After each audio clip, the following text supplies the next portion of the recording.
Fire your entire team by Friday or I'll do it for you, Gemma said, tapping her scarlet fingernails against my desk calendar. Her voice held the flatness of someone discussing weather, not 8 people's livelihoods. I gripped my pen tighter, the plastic creaking in protest. They've exceeded every target this quarter. Numbers on spreadsheets don't matter, Nora. She leaned forward, breath smelling of mint gum. Your little collection of oddballs cost twice what standard teams do. The decision's made. Through the glass walls of my office, I could see my team working. Bree with her headphones, fingers flying across keyboard keys as she coded. Owen sketching product designs, his forehead wrinkled in concentration.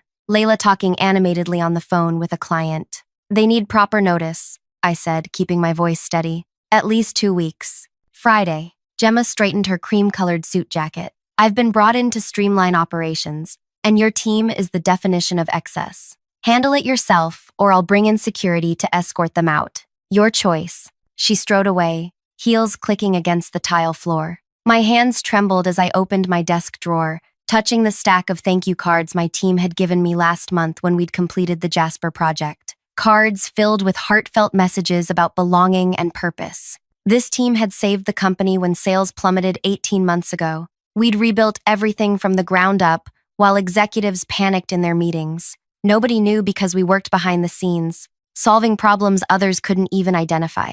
That night, I messaged everyone. Green space, 7 p.m. One by one, they arrived at the small park behind our office building. 8 faces, looking to me for answers, trust in their eyes. Our new manager wants you all gone by Friday, I said, watching shock spread across their faces. But the Winton launch is next month, Bree protested. They can't. She says we're too expensive. What about our results? Owen asked quietly. Apparently they don't matter. Layla stood up, arms crossed. So that's it? 3 years of killing ourselves for this company? And we're trash to be thrown out? I twisted the silver ring on my finger, a habit when my thoughts race. I nodded quietly when she told me, what Gemma doesn't know, you're not just my team.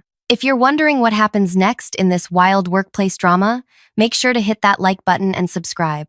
I post new stories every week about shocking workplace revelations and the sweetest revenge scenarios you've never imagined. Drop a comment about the worst boss you've ever had. I bet Gemma might give them competition. Now, let me take you deeper into how this all began. My name is Nora Reed. 5 years ago, I joined Monroe Technologies as a project coordinator, basically the person who keeps everyone else on schedule. I was quiet, efficient, and utterly invisible to upper management. What they didn't notice was how I studied everything. Which products succeeded, which failed, how decisions were made, and most importantly, who really made the company work. It wasn't the executives with their fancy titles. It was people scattered throughout departments who solved problems without fanfare. The ones who stayed late without complaint. The ones whose ideas were stolen by managers but who kept creating anyway. When the company faced bankruptcy 18 months ago, panic spread through every department. Sales had dropped 40% in 2 quarters. 3 major clients had jumped to competitors. Layoffs began, starting with the newest employees regardless of talent. I approached the CEO, Hugo Price, with a proposal. Give me 8 people and 6 months to turn things around. No official announcement, no fancy office space, just resources and freedom to work differently. Why should I trust you with this? Hugo had asked, skepticism heavy in his voice. Because everyone else is trying the same solutions that got us here, I replied. We need people who think differently. Reluctantly, he agreed. I selected 8 individuals others had overlooked. Bree, a programmer who spotted patterns nobody else could see. Owen, a designer whose sketches captured emotion, not just function. Layla, a customer service rep who remembered every client conversation. Raj, an accountant who questioned every spending assumption. Tomas, a janitor with engineering skills from his homeland. Donna, a receptionist who spoke 7 languages and read industry reports for fun. Kit, a delivery driver who understood our product failures better than our engineers. Yvette, a cafeteria worker who had 3 patents before emigrating here. We claimed a forgotten storage room as headquarters. While others attended endless crisis meetings, we redesigned products, rebuilt customer relationships, and reimagined how the company operated. Within 6 months, sales stabilized. By 10 months, growth returned. The executives celebrated their bold leadership, while we continued our quiet work, making improvements nobody noticed until they succeeded. Hugo knew what we'd accomplished. He doubled our budget and gave us freedom to choose projects. We became the Special Solutions Initiative, though most employees had no idea we existed. Then came the restructuring.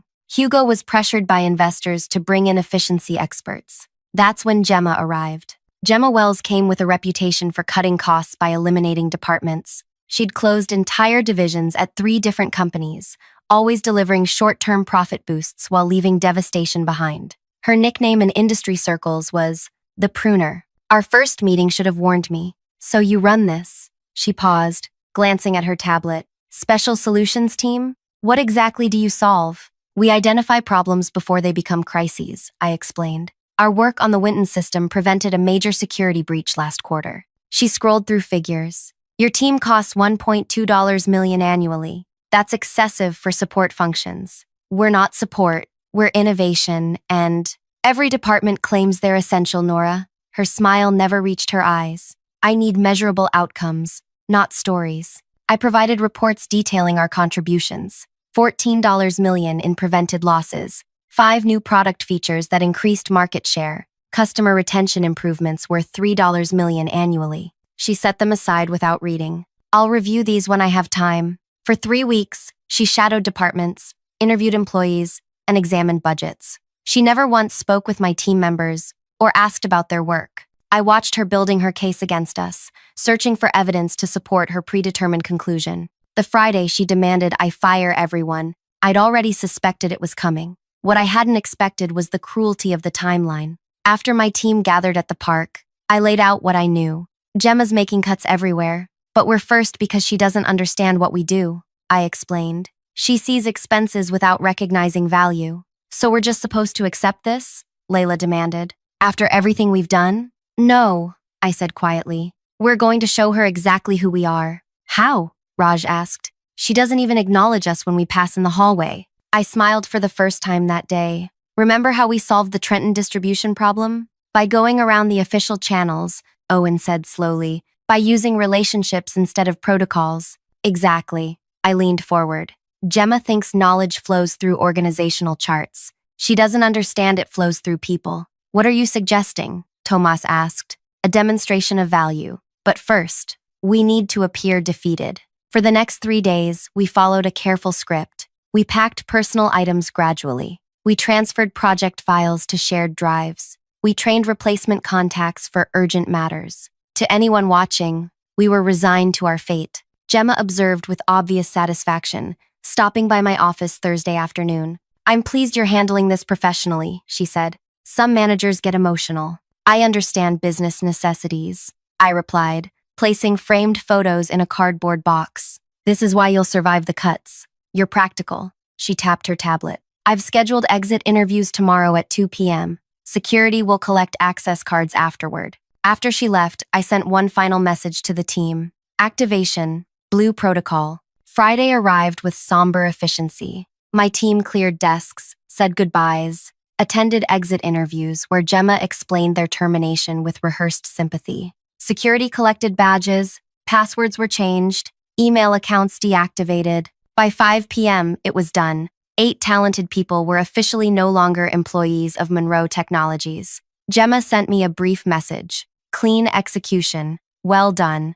I didn't reply. Instead, I made a phone call. It's time, I said when Hugo answered. Everything proceeded as expected. Are you sure about this, Nora? There's significant risk. I'm certain. Monday's board meeting. Full demonstration. Consider it approved, he said after a moment's hesitation. The weekend stretched endlessly as I prepared. Sunday night, I could barely sleep, my mind racing through possibilities, contingencies, outcomes. By Monday morning, I felt calm in that strange way that comes after passing through intense anxiety. I arrived early, dressed in a deep blue suit I'd never worn to the office before. Gemma was already there, reviewing presentations for the quarterly board meeting. I've included your team's elimination in the efficiency highlights, she informed me. 10% immediate cost reduction is impressive. Thank you for featuring our contribution, I replied, my voice neutral. She glanced at me, perhaps sensing something off in my tone, but was distracted by her ringing phone. At 9 a.m., board members began arriving. 12 men and women in expensive suits filed into the main conference room. greeted by Gemma with practiced charm. "We have significant progress to report," she told them, pointing to seats. "The restructuring is already showing results." I stood quietly at the back of the room, watching. At precisely 9:15, the side door opened. Hugo entered first, followed by 8 familiar faces. My team. Gemma's presentation stalled mid-sentence as confusion crossed her face. "What are they doing here?" she hissed at me. I didn't answer. I didn't need to. Because the board members were standing, greeting my team with handshakes, hugs, and warm smiles of recognition. Gemma's polished demeanor cracked as she watched the chairman of the board, Alistair, embrace Tomas like an old friend. "How's Elena doing with her science project?" Alistair asked him. "First place," Tomas beamed. "The scholarship committee interviews next week." Across the room, Victoria, our lead investor, was showing Bree pictures on her phone. "The coding camp was a huge success," Victoria said. 20 girls, all creating their first apps. "They still talk about your workshop." Gemma stepped toward Hugo, her voice tight. "What's happening?" "These people were terminated on Friday." "Were they?" Hugo replied mildly. "I don't recall authorizing that." The board meeting hadn't officially begun, yet the room had transformed into a reunion. Raj and the finance director discussed community garden plans. Kit chatted with 3 board members about weekend fishing results. Donna approached with a tray of coffee. She handed a cup to the eldest board member, Jerome. "1 cream, no sugar, with cinnamon," she said. Jerome squeezed her hand. "Just how I like it. How's that grandson of yours doing at university?" "Top of his engineering class." That recommendation letter opened every door. Each interaction revealed connections I'd never disclosed to Gemma. Relationships built through years of genuine interaction, not corporate networking events. Gemma's gaze darted between faces, mental calculations almost visible behind her eyes. She grabbed my elbow, fingernails digging through my jacket. "You set me up," she whispered furiously. "You knew who they were." I gently removed her hand. "You never asked who they were. You saw expenses on a spreadsheet, not people." Hugo called the meeting to order. My team members didn't leave as Gemma clearly expected. Instead, they took seats interspersed among the board, not clustered together as visitors, but positioned as participants. "Before we begin our quarterly review," Hugo said, "I believe we should address Friday's events." Gemma straightened her spine. "As part of our efficiency initiatives, we eliminated an unnecessary specialty team that was draining resources without measurable return." The room fell silent. Then Jerome chuckled, a dry sound, like autumn leaves. "Unnecessary? You mean the team that saved this company?" Gemma's professional smile faltered. "The financial data clearly showed." "Perhaps we should clarify what this team actually does," Hugo interrupted. "Nora, would you introduce the Special Solutions Initiative properly?" I stood, feeling oddly calm. 18 months ago, when we faced potential bankruptcy, I proposed creating a team that worked differently, not bound by traditional department limits. People selected for problem-solving abilities, not credentials. I pointed to each team member as I continued. Bree redesigned our entire security infrastructure after identifying vulnerabilities nobody else spotted. Owen's product redesigns increased user satisfaction by 42%. Layla rebuilt relationships with clients we'd nearly lost. With each achievement I listed, Gemma's expression tightened. She flipped frantically through her tablet, searching for information she'd never bothered to collect. "But these accomplishments aren't in the quarterly reports," she protested. "They are," Raj said, "just not labeled as our work. We solve problems, then hand solutions to the appropriate departments for implementation. Which is why," I continued, "terminating them without consultation was a significant error. The Winton launch next month relies entirely on their work." Alistair leaned forward. "Gemma, did you review the team's actual contributions before making this decision?" "I requested data," she said defensively. "What I received didn't justify their budget." "I provided comprehensive reports," I countered, opening my laptop, "including this email thread where you acknowledged receipt but never discussed the contents." The projector displayed our exchange. My detailed reports attached to multiple messages, her cursory responses without substantive engagement. Victoria frowned. "So you eliminated a team without understanding their function?" "I understood their expense," Gemma insisted. "Efficiency requires difficult decisions. Efficiency without effectiveness is just organized failure," Jerome said, triggering murmurs of agreement around the table. Hugo stood. "Let's be clear about what happened." Gemma terminated 8 people whose work is critical to projects representing 30% of next quarter's projected revenue. The temperature in the room seemed to drop. Board members exchanged glances heavy with concern. Fortunately, Hugo continued, Nora alerted me to the situation. Officially, these team members were transferred to special project status directly under board supervision. They never stopped working. Relief rippled through the room, followed by focused attention as Hugo launched into the quarterly presentation. Graphs showed improvement across all metrics, each spike secretly connected to my team's work. Throughout the presentation, Gemma sat rigid, her eyes fixed forward, knuckles white against her tablet. Her carefully constructed narrative of heroic cost-cutting was unraveling with each slide. During a brief break, I stepped into the hallway for water. Gemma followed, confronting me by the cooler. You deliberately undermined me, she said, voice low but intense. No, I gave you multiple opportunities to understand what we do. You chose not to listen. This isn't over. The board may be impressed by your little display of connections, but numbers don't lie. Your team is still overpriced. I filled my cup slowly. That's where you're wrong. The board isn't impressed by connections. They're impressed by results. Results can be reinterpreted, she said with sudden coldness. Reports can be reanalyzed. Something in her tone made me pause. What does that mean? She smiled thinly. It means I've been brought in to make difficult changes, and I won't be deterred by office politics or friendship networks. Before I could respond, we were called back in. The meeting resumed with project reviews, but I couldn't shake the veiled threat in Gemma's words. As presentations continued, I noticed Gemma typing rapidly on her tablet, occasionally glancing toward Hugo with calculation in her eyes. Whatever had happened this morning hadn't defeated her. It had merely changed her strategy. When the meeting ended, board members lingered to chat with my team. Gemma approached Hugo, speaking too quietly for me to hear. His expression remained neutral, but he nodded several times before she departed. What was that about? I asked when I could finally speak with him privately. She's requesting access to all financial data related to your team's projects, he said. Says she needs to conduct a comprehensive analysis. That's reasonable, I admitted, but I don't trust her motives. Neither do I, which is why I'm assigning Raj to assist her. Full transparency, full supervision. I nodded, relieved but still uneasy. Over the next week, a strange calm descended. My team returned to their workspace, continuing projects as before. Gemma retreated to her office, surrounded by spreadsheets and reports. She was polite when we passed in hallways but offered nothing beyond professional courtesy. On Thursday, Raj reported back after 3 days working with Gemma. She's searching for inefficiencies, he said, pushing his glasses up his nose, but also asking questions about decision processes, approval chains, who signs off on what. Mapping the power structure, I mused. Exactly. And she's particularly interested in the Winton project. The Winton launch was our most ambitious initiative, a complete platform redesign that would either secure our market position for years or fail spectacularly. Every member of my team had contributed critical components. Keep watching,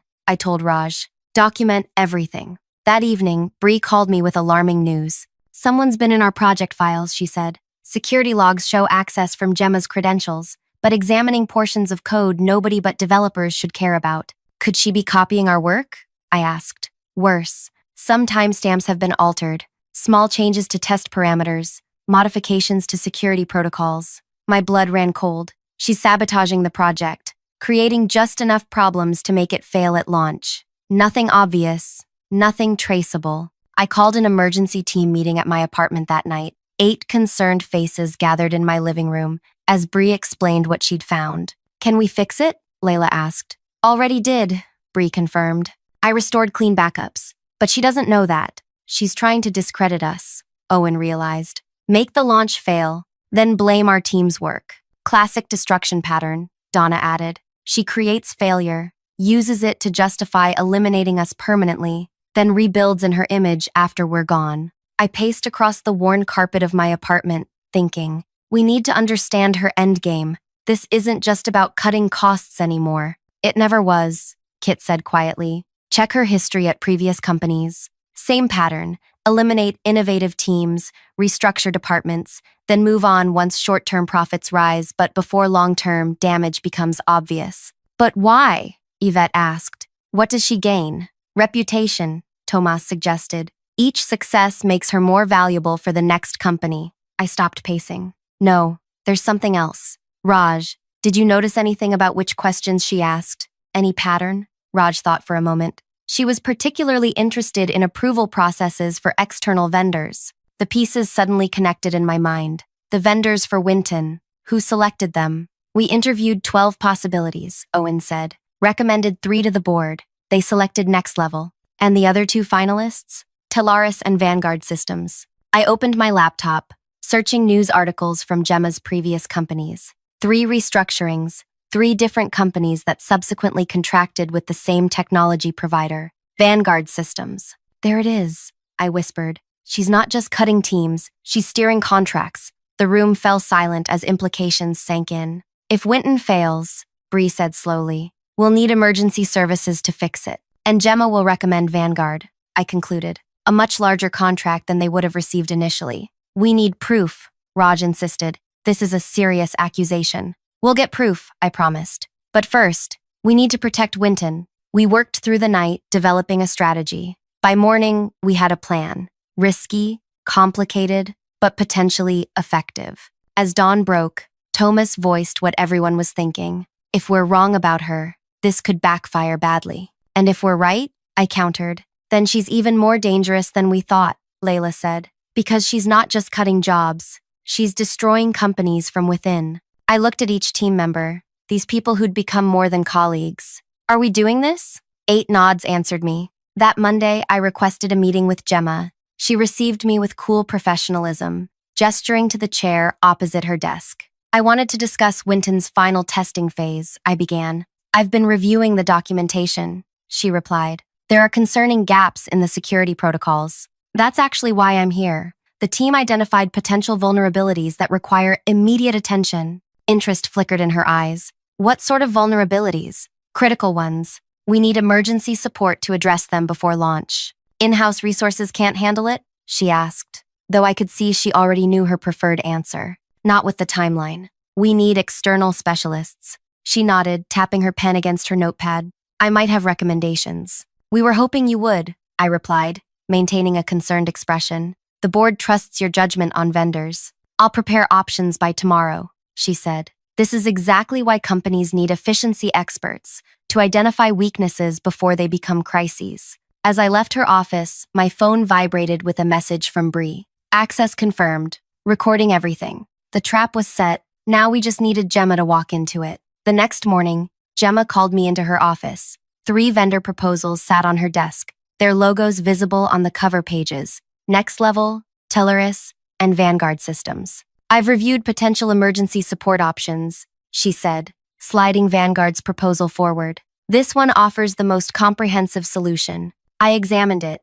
noting the extensive services list and eye-watering price tag. It's considerably more expensive than our initial budget. Quality costs, she replied smoothly. Would you rather save money or save the project? I trust your judgment, I said, watching her carefully. What's the process from here? I'll present this to Hugo today. Given the urgency, we should expect expedited approval. I nodded, keeping my expression neutral, while my heart raced. Will you need any supporting documentation from my team? No, she said quickly. I have everything required. Your team should focus on preparing for the transition. As I left her office, Owen messaged me. Security footage confirms midnight office access. 3 consecutive nights. Pieces were falling into place faster than expected. Gemma wasn't just steering contracts. She was actively manufacturing the crisis to justify them. By afternoon, Bree had more news. She's contacted Vanguard directly. Call traced to her personal phone, not office line. That evening,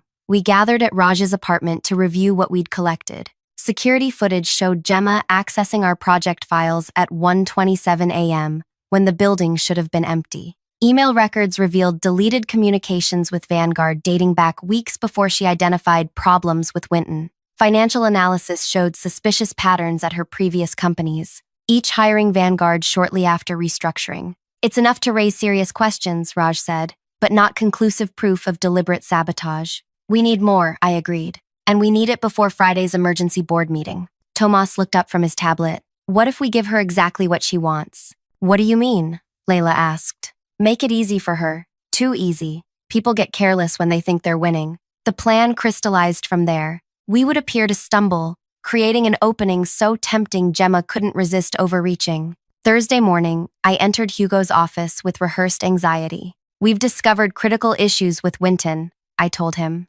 Multiple security vulnerabilities suddenly appearing in previously tested code. His eyebrows shot up. How is that possible? We're investigating, but launch is in serious jeopardy. Gemma suggested bringing in external support. Hugo frowned. That would blow the budget significantly. I know, but we may not have options. She's calling an emergency board meeting tomorrow to discuss solutions. I'll be there, he promised, concern etched across his face. Later that day, I made sure Gemma overheard me on a phone call, my voice deliberately stressed. We can't fix it internally, I said to no one. Too many corrupted files. Yes, I've told Hugo. No, we don't know how it happened. When I hung up, Gemma appeared in my doorway. Problems with Winton? She asked, poorly concealing her satisfaction. Major ones, I confirmed. The presentation files for tomorrow are in the shared drive if you need them for the meeting. That night, security cameras recorded Gemma entering the building at 11:42 p.m.,